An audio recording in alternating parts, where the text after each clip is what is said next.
Welcome to K7 news. నా పేరు కళ్యాణి.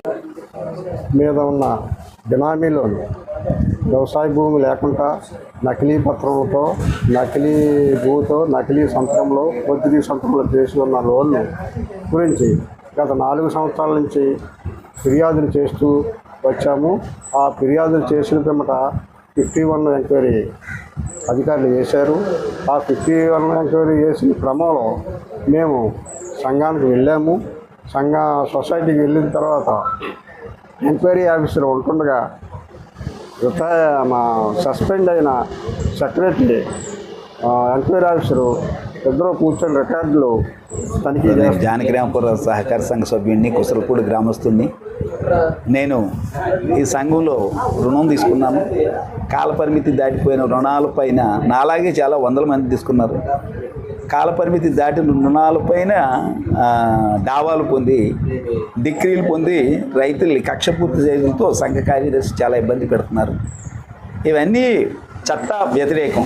అసలు ఏపీసీఎస్ కోఆపరేటివ్ యాక్ట్ 1964కి వ్యతిరేకంగానే ఇవన్నీ జరుగుతున్నాయి. సంఘంలో ఎంతోమంది రైతులు, రుణమాఫీ జరిగిన రైతులు 250 మందికి నోటీసులు ఇష్యూ చేసి మీరంతా డబ్బు కట్టండి అని. అలాగే ఎప్పటివో 20 సంవత్సరాలు రుణం తీసుకున్న తర్వాత 20 సంవత్సరాల తర్వాత మీరు లక్షలు కట్టండి, 1,50,000 కట్టండి.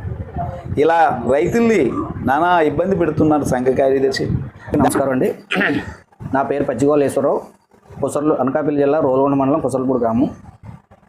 మా నాన్నగారికి జానకిరాంపురం సహకార బ్యాంకులో 93-94 టైంలో లోన్ తీసుకోవడం జరిగింది. ఒక 10,000 సుమారు.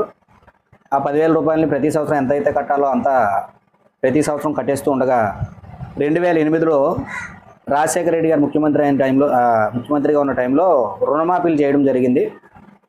ఆ రుణమాఫీలో రుణం పోయిందనే మా నాన్నగారు, నేనైతే ఎవరైనా రుణమాఫీ పోయిందని అనుకున్నాము, కానీ బ్యాంక్కి వెళ్ళి దాని వివరాలు అయితే తెలుసుకోలేదు.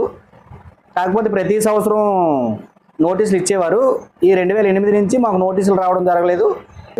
2018లో ఒకసారి ఆ బ్యాంకు వారు వచ్చి మీ నాన్నగారి పేరు మీద లోన్ ఉంది, లోన్ కట్టేయాలి అని చెప్పేసి అన్నారు.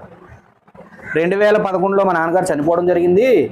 ఆ 2011 నుంచి ఈ రోజు వరకు మాకు ఏ రకమైన నోటీసులు రాలేదు. ఇంతకాలం నోటీసులు ఇవ్వకుండా ఈ రోజు వచ్చి లోన్ ఉంది అంటున్నారు. అది నా లోన్ కాకపోవచ్చు.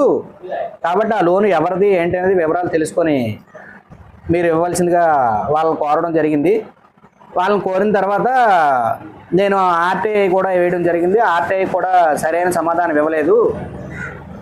ఈ సమాధానం ఇవ్వకపోవడానికి గల కారణాలు ఏంటని ఆలోచిస్తే, ఈ బ్యాంకులో ఉన్న ఉద్యోగస్తులే ఈ లోన్స్ అన్నిటినీ వాళ్ళకు అనుకూలంగా, బ్యాంకు అనుకూలంగా ఎప్పటికప్పుడు మార్చుకుంటూ బెనామీ సంతకాలతో, ఫోర్జరీ సంతకాలు చేసి వాటిని బతికించుకుంటూ బ్యాంక్ నామ్స్ ఏమైతే ఉన్నాయో ఆ నామ్స్ను కూడా ఉల్లంఘించి ఈ లోన్స్ని మళ్ళీ రీషెడ్యూల్ చేస్తున్నట్టుగా, రెవెన్యూలు చేస్తున్నట్టుగా వాళ్ళ డబ్బులే రెవెన్యూలు 100-200 ఆ బ్యాంకు రూల్ ప్రకారం వాళ్ళే కట్టేసి వాళ్ళే ఫోర్జరీ సంతకాలు చేసి ఈ లోన్స్ మళ్ళీ చూపిస్తూ ఉన్నారు.